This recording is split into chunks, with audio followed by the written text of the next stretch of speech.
ससुराल छोड़ कर मत जाना, मायके में गुजारा नहीं होता। ससुराल छोड़ के मत जाना, मायके में गुजारा नहीं होता। गर सासू प्यार करती हैं तो मम्मी भी दुलार करती हैं। गर सासू प्यार करती हैं तो मम्मी भी दुलार करती हैं।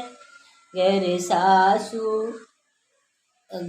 सासू प्यार नहीं करती तब मम्मी भी ठुकराती हैं। ससुराल छोड़ कर मत जाना, मायके में गुजारा नहीं होता।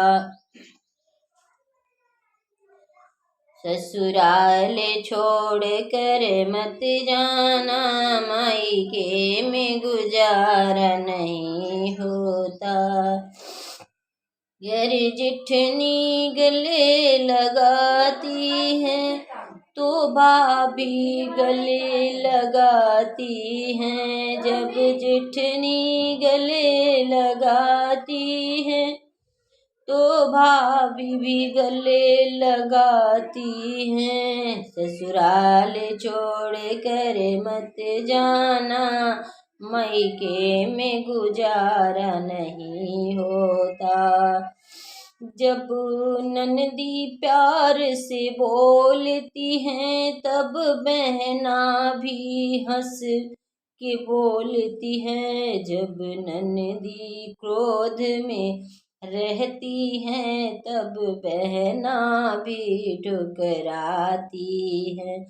ससुराल छोड़ कर मत जाना, मायके में गुजारा नहीं होता। जब देवरा प्यार से बोलता है तब भैया भी हंस बोला है। जब देवर हंस के न बोला है तब भैया भी ठुकराते हैं। ससुराल छोड़ कर मत जाना, मायके में गुजारा नहीं होता।